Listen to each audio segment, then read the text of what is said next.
Hopefully, everybody can see the first slide, USAFL Umpires Association presents. If we're good with that, we'll move forward. And if not, please jump in and say you're not seeing it.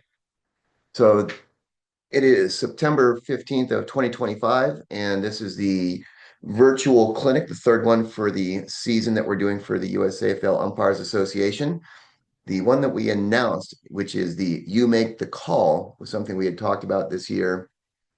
We wanted to run one and make it more useful and helpful for field and goal and even boundary umpires to see clips of USAFL games where we have to decide what call would we make and then do a survey, have people answer the survey, um, record what those survey answers are for, like, say, a minute, and then share those results and talk about why people thought various things as an educational process. It's what most of the clubs over in Australia do. When I say clubs, I mean umpire clubs. They use those kind of things, and including right up to the AFL, they use those formats to help umpires understand better how to go through their decision-making process within games. So we're still going to do that, but we're going to start that next year with our first clinic whenever we do it in either February or March. And what we're going to do today instead is we're going to go over something that I labeled Match Management 2. We did the Match Management seminar in, I think it was May or April of last year, so about 18 months ago, and talked about the various tools that are available to umpires for controlling matches. So what has happened, though, in the last several months now is I've come across a number of circumstances, some of which are repeat circumstances over time, but others are a little bit newer. And I've come to the conclusion that we need to do this and reemphasize a number of things that go along with match management because we have umpires, including very senior umpires, who are not understanding these particular tools and how to use them. So going forward, starting next year, there's going to be a much greater emphasis in making sure umpires, especially at the senior level, not just field, but goals and boundaries, as well as coaches, understand the tools that are out there, how they're to be used, and when they're to be used by all the umpires by discipline.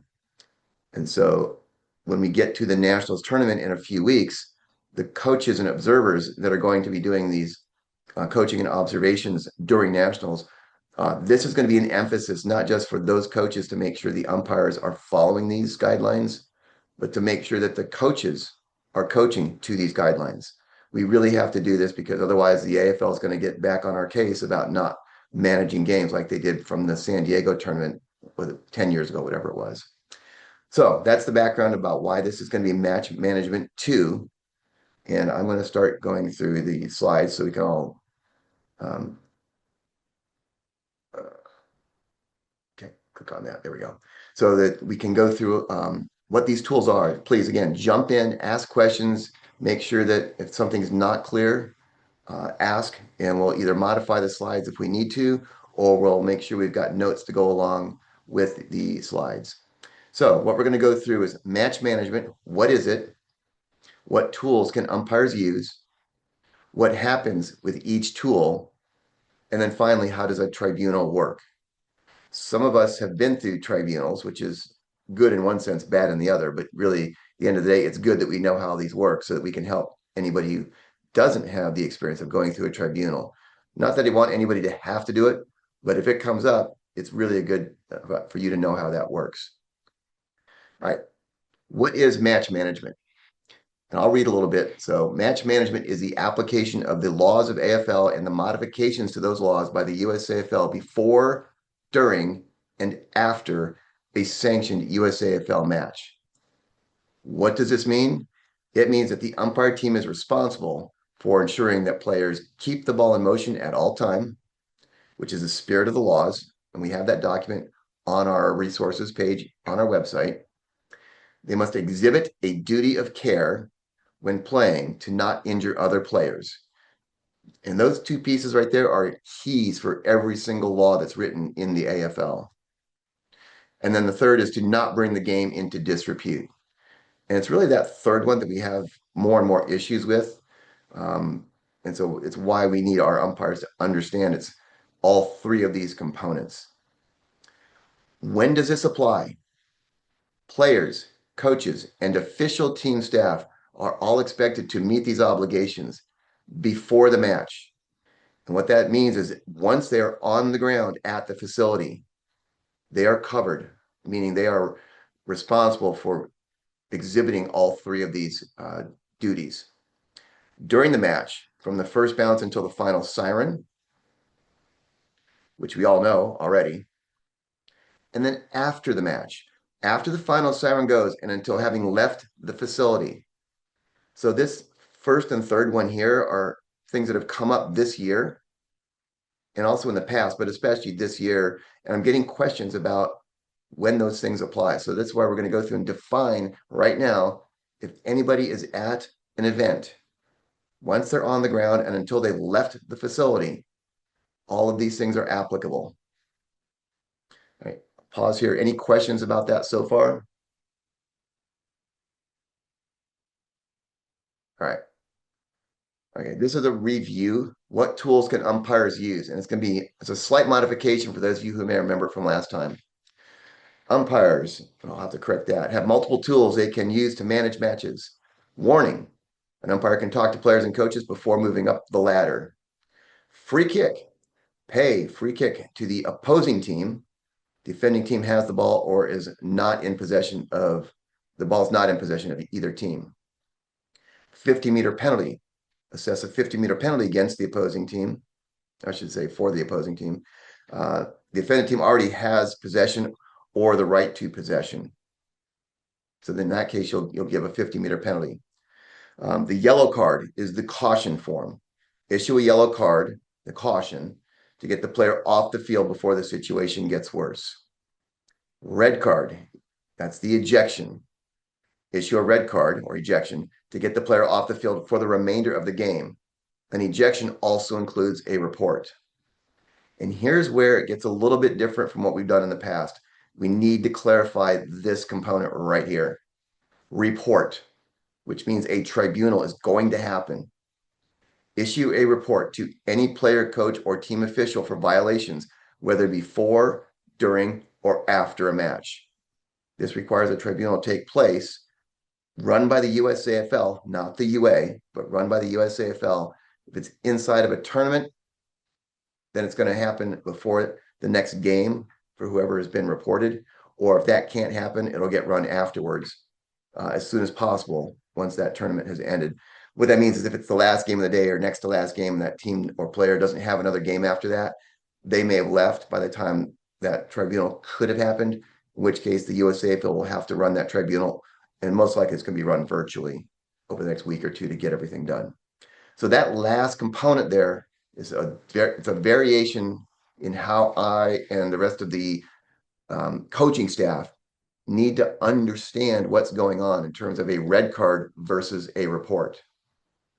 The red card includes a report, but a report can also be issued without a red card. We're going to get into why that is in just a second. So before I move on, any comments or questions about the tools that are available?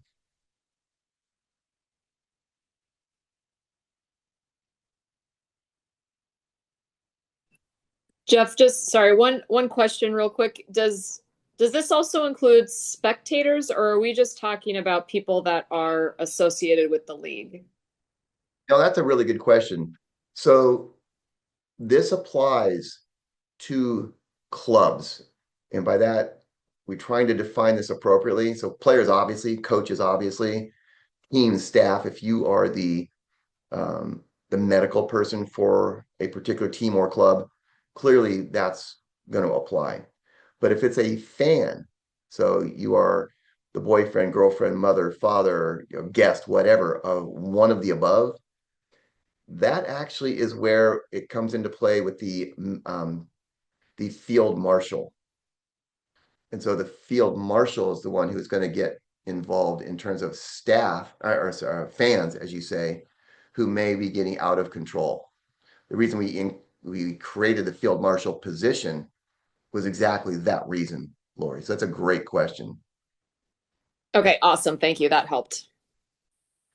Now, we don't always have a designated field marshal per se at the regionals. We definitely have it at nationals. Okay, great question. I'll see where I can put something in here to talk about, um, uh, as you say, fans, if you will, and where that field marshal comes in. We'll figure out how to get that into here. Other comments, questions on this page before I move on? Okay. All right. We're going to go through each one of these. I'm not going to spend a ton of time on each one because we talked about all these before, but we're going to make sure that it's all included in this one presentation. Techniques you can use verbally and visually to warn players. They need to maintain control, or other tools may be brought into use. That's the polite way of saying, get it together because you're about to give up either a free kick or you're going to get sent off or potentially reported. That's what the verbal or visual warnings are designed for. So the umpire can talk with the individual or individuals behind play. It's primarily for field umpires, but it could also be goal umpires or coaches or even boundary umpires. So as an example, players are elbowing each other 50 yards behind play because they're just banging into each other. Just remind the players to keep the elbows down so you don't have to get the cards out and send them off. It's a tool I've used. It's pretty effective. Another one is at the next available opportunity, let the other umpires know which individuals were warned. This is rather important so that your teammates can escalate to a higher level and not issue a second warning. So, Lori, if you and I are working a game and you've issued a warning to Nashville number 13, who, by the way, is Jeff Person, you need to tell your partner or partners that you've warned number 13 for Nashville. So if he doesn't get himself in line and he keeps doing the same thing to another umpire or another umpire observes it, they don't go to warning. It goes up the ladder and there's either a free kick or a card is appropriate. So the escalation is for the team, not just for an individual umpire. So as a team, you need to communicate with each other about warnings that have been given. This can happen after a goal, during a quarter break, switching positions, like in the three umpire system, et cetera, et cetera. Wherever you get that chance to say so-and-so has been warned, make sure it happens. Questions, comments on warnings?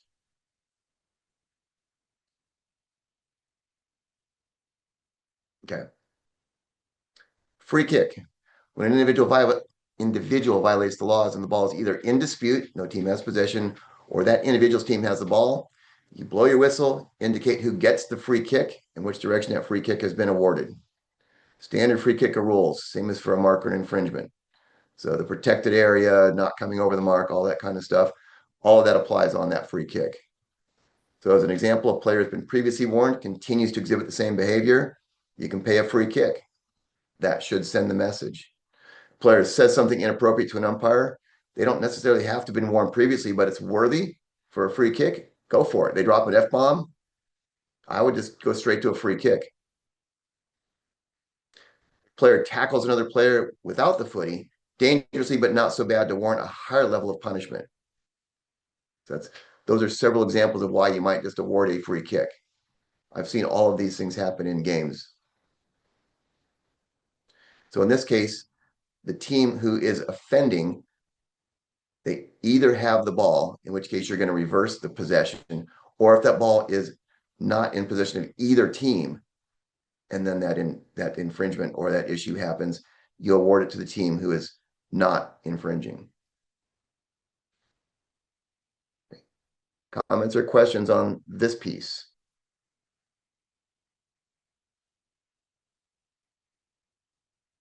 All right. What happens with the 50-meter penalty? Same idea as the previous page, but the ball is either in possession of the opposing team or that team has the right to possession.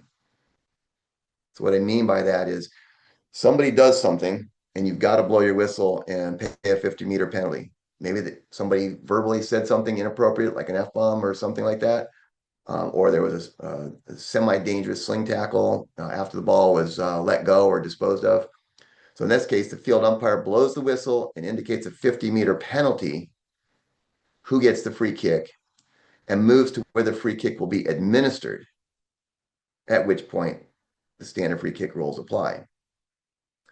So in this case, unlike the previous one where the team who infringed had possession or the ball is in not in possession of either team, maybe it's gone out of bounds and it's a free kick to somebody, etc. Then because the team already has possession, and then you have an additional infringement to tack on to having possession, that's why it's a 50-meter penalty. That's why this is different from the previous one. Giving the team a free kick where they already have the ball doesn't really change a whole lot. But the 50-meter penalty, because they already have possession, have right to possession, that's where that 50-meter penalty for these infringements really makes players understand they better get their act together. So some examples: players previously been warned, exhibits the same behavior, same as the last page. Player says something inappropriate to an umpire, that's pretty clear. Player tackles a player without the footy, same as last page. And other reasons for a 50-meter penalty, such as running through the mark, coming over the mark, those are why 50-meter penalties happen. Okay, so the last two pages, or this page and the last page, really go together, and it all has to do with who has the possession already. Okay, questions and comments before I move on?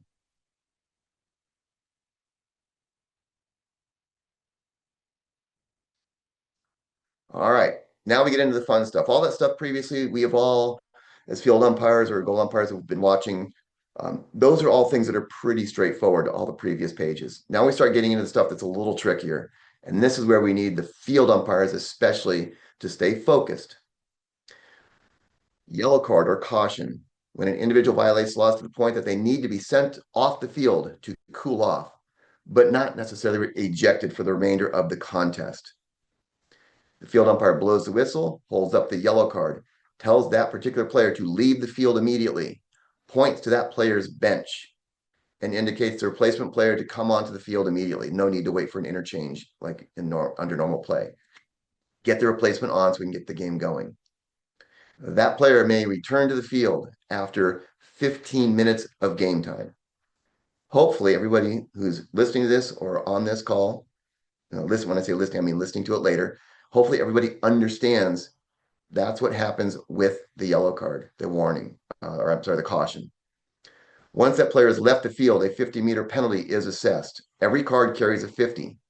So if you're at one point on the field and you send somebody off for a yellow, you then move the person who's going to get that free kick 50 meters up the field. If it's a 25-meter payout for that particular match, it's paid out at 25. It's still called a 50-meter penalty.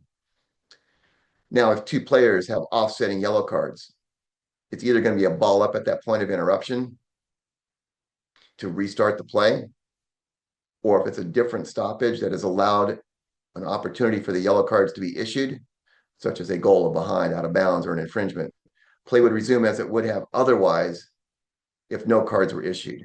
So what I mean by that, I did this at the Western Regional just last month or whatever. Play was going on. Two knuckleheads decided they wanted to have a wrestling match because it was both of them. I didn't want to interrupt play until there was a stoppage. When there was, I blew my whistle. I sent both off with yellow cards. We resumed that game where that other whistle had blown something dead. I think it was a free kick. But I issued the yellow card to both players, sent them both off, and we resumed the game. No 50-meter penalty was being assessed because there was one on each side. So that's what some of those examples there talk about that. Why would we have a yellow card? Player says something inappropriate to an umpire, and this is where the umpire can jump up to this level if the behavior warrants it. What I mean by that is if somebody yells out an F-bomb and they're not yelling at you, you can give them a warning. You might pay a 50. But if they say something directly to you, you're the worst F an umpire, anything like that is an automatic yellow. If they attack you personally, especially if they're swearing, I have no problem with you going straight to a yellow card for something like that. I just talked about that third one. Umpires. Hopefully, umpires aren't in a wrestling match. Opposing players get into a wrestling match. Usually, that happens away from the ball.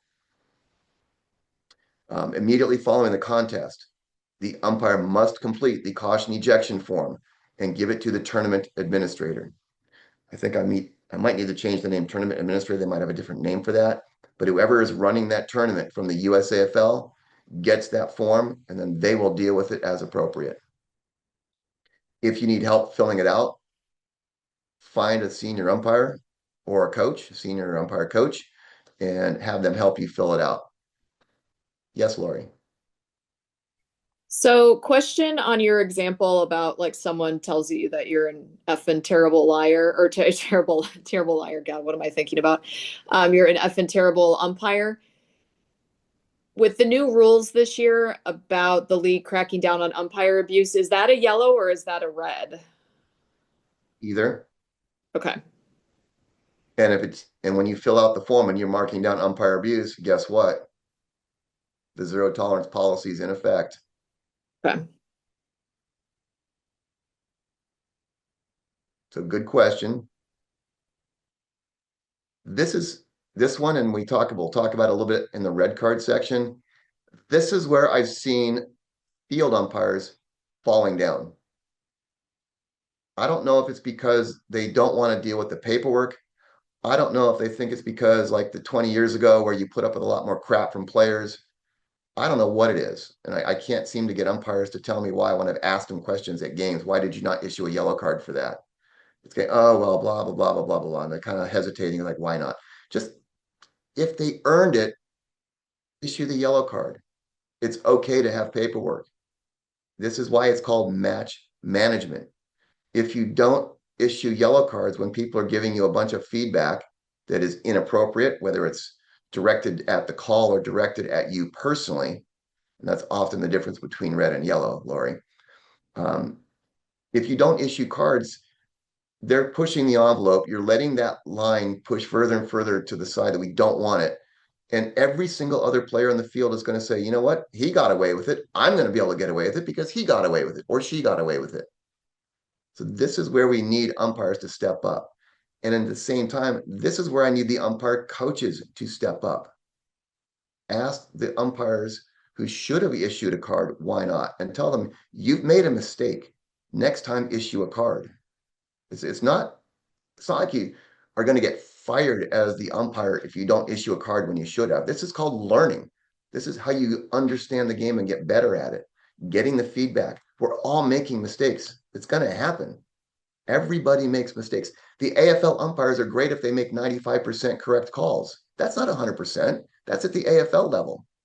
If they get to 95 and NBA, NFL, when they get to 95, 96, 98% correct calls, they're ecstatic. That's nowhere near perfection. It's okay to make mistakes, learn from them. So I need the umpires as well as the coaches to be okay with that. Have those discussions and let's all get better as we move forward. Other comments and questions around the yellow card?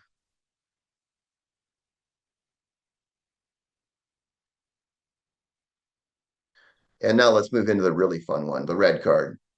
All right, the individual violates the laws to the point that they need to be sent off the field for the remainder of the contest.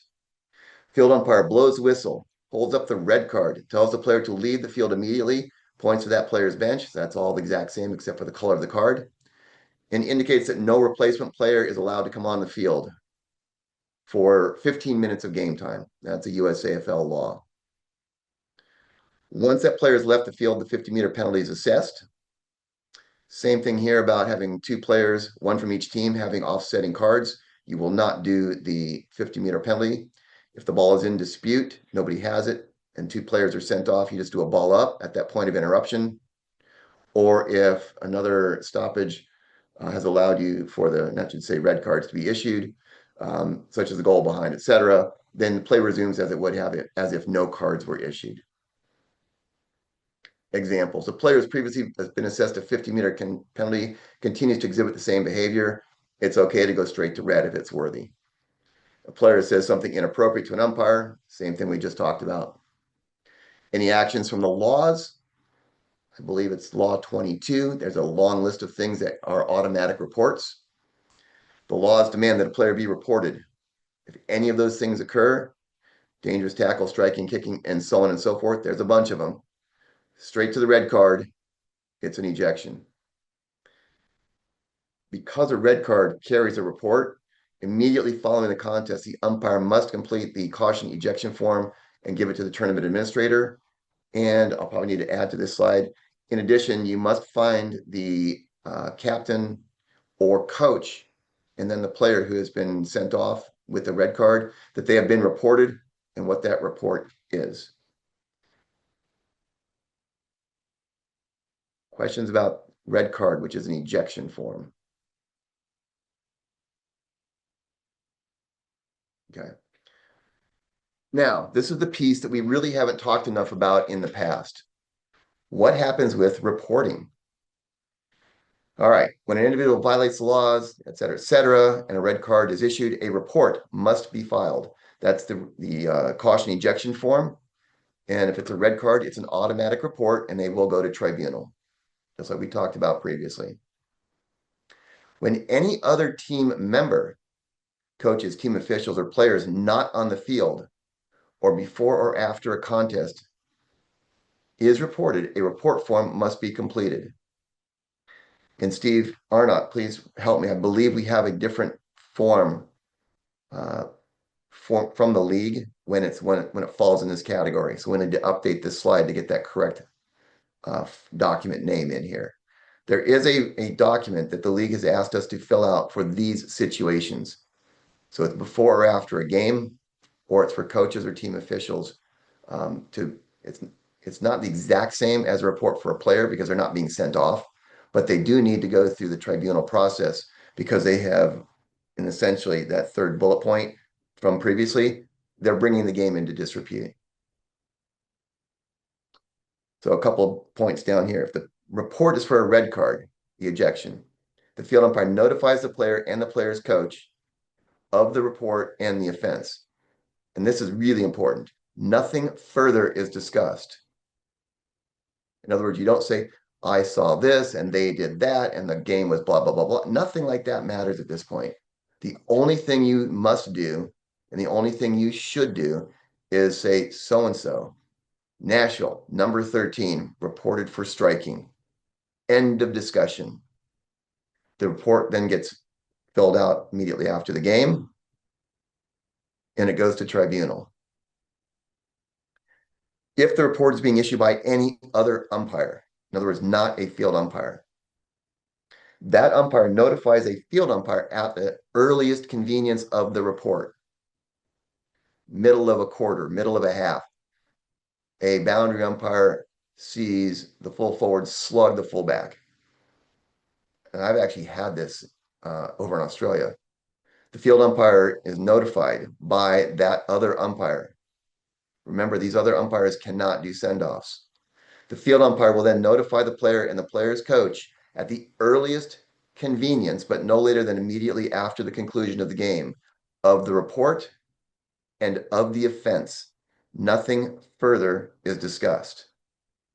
Because it's a report, it's going to go to tribunal. We don't discuss anything about what else is going on, why we were doing it, what we saw. It's simply so-and-so. They are being reported and why. If a report is issued before or after a match, the individual being reported is notified right there at the incident. Clearly, we're not stopping a game in this case. The reporting umpire completes the incident form. That's where I need Steve to help me make sure we got the right name of this form and delivers it to the tournament administrator. The tournament administrator, who is a USAFL designee, will convene a tribunal as soon as possible. This is determined by where and when the report is issued. Before the tournament, obviously it's going to happen before that player or individual's first game. If it's within the tournament, before the next game. If it can't be done, they'll do it virtually afterwards.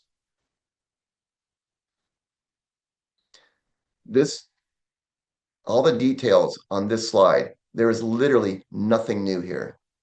Zero. Every bit of this has always been in play. The problem, and it's partly my fault, we have not emphasized this piece either in writing or in a discussion like this or virtually or anything. We haven't talked about how to go about doing this with our umpires. And that has led us to this knowledge gap across our umpire community, whether it's new umpires or senior umpires or in between. So it's really, this is super important. It's why we're doing this clinic right now. I'm going to pause here and let everybody digest this slide. Comments and questions, please.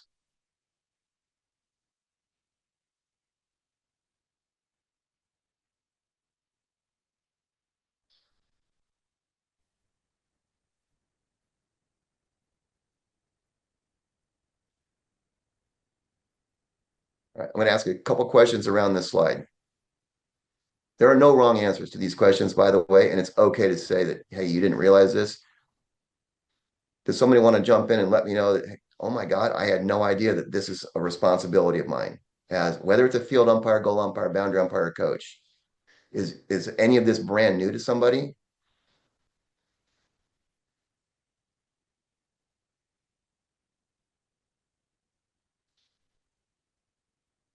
So if I look at the attendee list of who's on this particular call right now, not hearing a single comment or question, what that tells me is that literally everybody on this call knows every detail on the slide and nothing here is new. None of it. Everybody knows every detail here. Nothing is new. Is that a fair assumption on my part?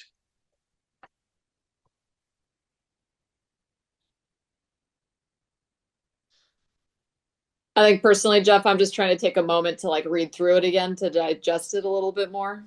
Okay. Personally, I feel like you're opening yourself up to a number of jokes, which I could make right now, but I won't. Yes, I know absolutely everything on the slide. I know there are some who do know this. The problem is there are others who don't.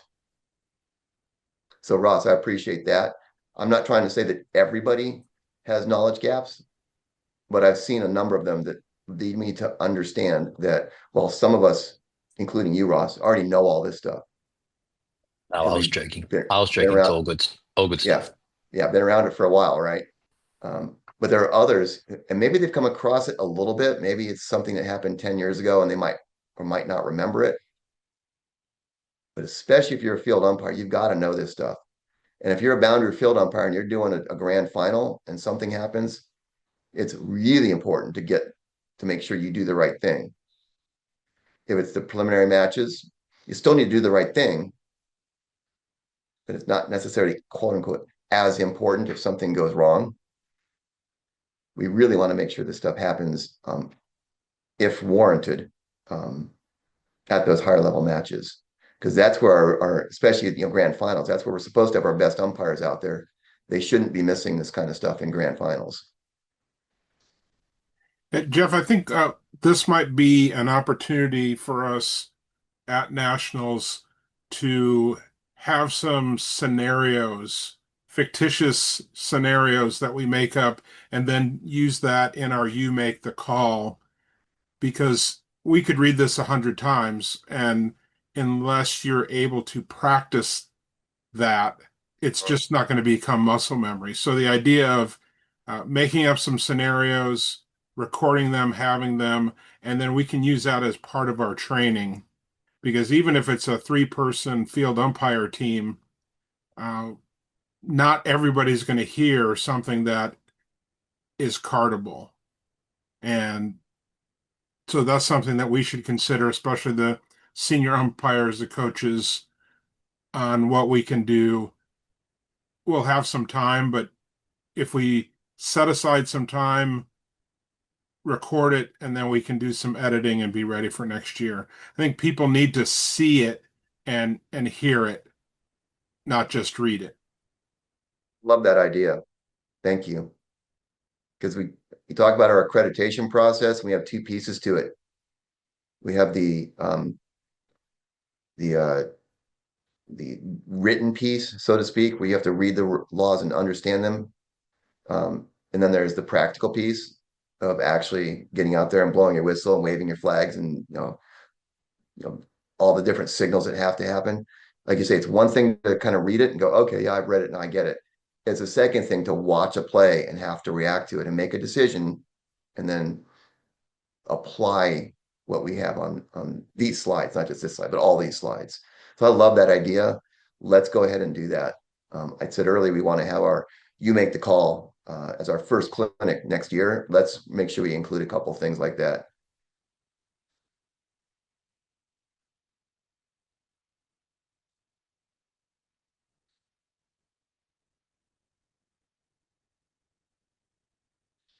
Anything else that anybody wants to jump in and make a comment?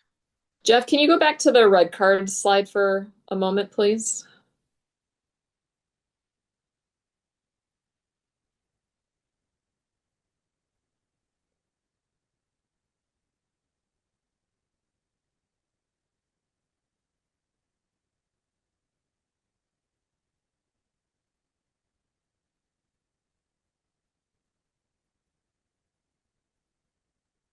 One question on the red card. Okay. So with the red card, that player is done for the game, but the team can replace that player after 15 minutes. Do I have that correct? That's correct. Okay. So in the shorter games where if there's less than 15 minutes to go in the game, they're done for the game and the team plays short the remainder of the game. Right. If it's in the first half and there's at least 15 minutes more of game time, the replacement player, not that player, but the replacement will get the team back up to even strength. Yep, got it. Okay, thank you. Yep. And as an aside, when that happens, because it does happen, you may not know the exact point in that quarter. Just use your best guess. If there are 7 minutes to go, that's what you think it is before the quarter or half is over. Tell the coach at halftime, because that's your first opportunity, that the replacement player to bring them back up to full speed the replacement player can enter the game 8 minutes into the quarter. And I would make sure both coaches know that. If it's a yellow card and the player themselves can come back on, you still need to do that same thing. Say that player or whichever for the red card, the replacement player to bring them up to full strength is X number of minutes into the next quarter. That's when they get to come back on. Okay. All right, I'm going to finish up here with how does a tribunal work? So the USAFL has a very detailed process for how to convene a tribunal, whether it's before the next game or as soon as convenient. That usually means virtually. Here are the items for umpires who issue a report. Notice it does not say issue a red card. It is broader than that. If a goal umpire or a boundary umpire or a coach issues a report, the exact same thing applies here. Do not discuss the report with anyone except for UA board members who have a tribunal experience. And that's ready to make sure you're doing the right thing. At the tribunal, the reporting umpire is allowed a representative. So think in a court of law, we do have lawyers on this call, whoever is the reporting umpire is allowed to have a representative there to help them through the process. And in fact, the person being reported will also have a representative there, just like in a court of law. During the tribunal, the umpire will testify what was seen, what happened, and other issues specific to that incident. Do not talk about what else happened outside of that incident. Only talk in facts, not opinions, supposition, not what else happened in the game, etc. It is just the facts, ma'am. Period. Nothing else. I don't care what happened 2 minutes prior. I don't care what the other 38 incidents were that didn't get reported prior to that in the game. I do not care what your thought process is. I hate this guy, so I had to report him. I don't want any of that in your testimony. Nashville, number 13, got up off the ground, ran after number 12 for Chicago, and elbowed him in the back of the head. Done. That's the report. Nothing else matters. Just the facts about what happened, nothing else outside of that incident. The process allows for witnesses to be called and to testify. The umpire may be asked questions from their testimony and or witness testimony. The same rules apply to answering questions as this is part of the testimony. So as an example, you may be asked as the umpire, especially as a field umpire, but not necessarily, what about the other incidents that blah, blah, blah, blah? Well, hopefully you and or your representative know that you don't have to answer that. Ideally, the tribunal administrators, and there are 3, will say that question is inappropriate. You do not have to answer that. It's irrelevant to this incident. When the tribunal panel has completed its information gathering, in other words, your testimony, the Q&A, the defense, they give their plea, they call witnesses, questions, blah, blah. After all of that, they will excuse everyone else while they discuss in private their findings, the result, not guilty or guilty, and if guilty, what punishment is assessed. They may or may not communicate that finding to the reporting umpire and their representative. They could, but they don't have to. When I've done reports before, after my testimony is done, I say, I'm done. You don't have to tell me what the result is. I'm done. I leave. They've got everything they need. Whatever they do, they do. I can't control it at that point. So what they will do, though, is for the accused and their representative, they will bring them back on. They will communicate what their decision is, and if guilty, what the punishment is. And then they're done. And it's not on here, but really at that point, if they don't like the result, they have a right to appeal. So very simply, that's how a tribunal works.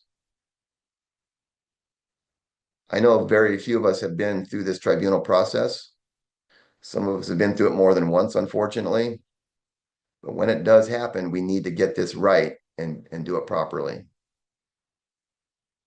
Anybody have comments or questions about the tribunal?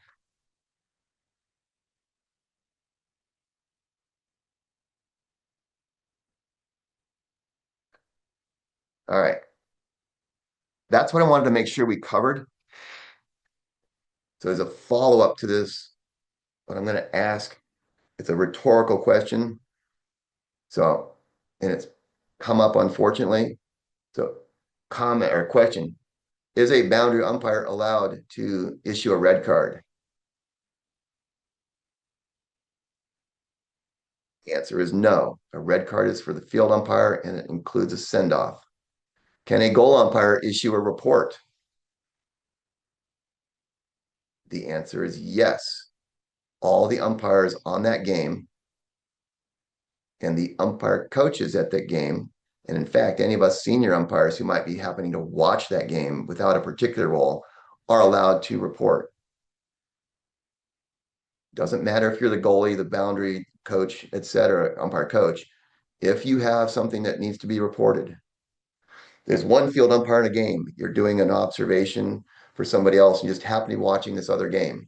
You see behind the play, somebody slug another player. No way the field umpire saw it. Goal umpires may not have caught it because of where it was located.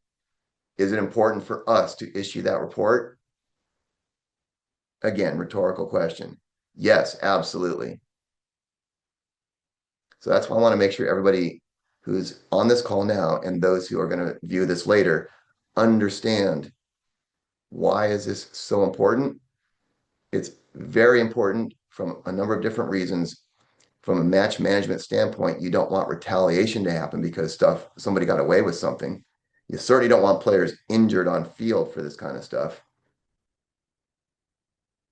And it's also important from an accreditation standpoint to make sure that when you're going for level 2 or reaccrediting at level 2, that you understand this. Because if it happens and you get it wrong, that's going to be something that's going to have to get corrected in order for you to maintain your accreditation. It's that important.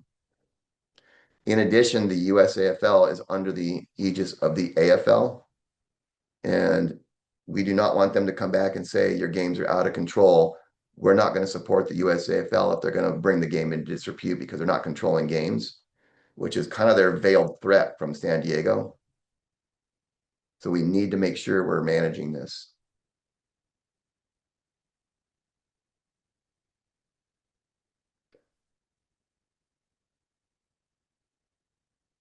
Feedback is always welcome, especially in this particular instance. If you want to reach out to me individually, that's perfectly fine.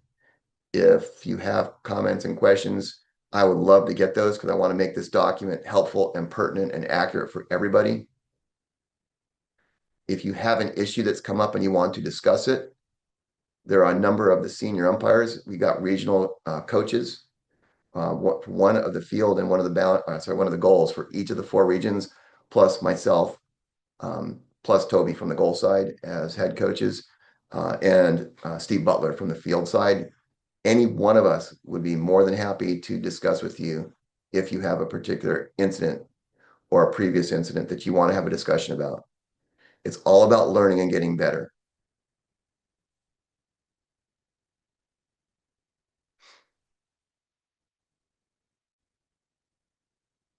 Right. Before we sign off, and what I'll do is I'll ask Sid to stop the recording at this point. But if somebody wants to stay on and have a discussion outside of the recorded arena, but okay for others to listen in, I'll stay online. Again, if you wanted to have that discussion one-on-one with somebody else, me or whomever, that's okay too.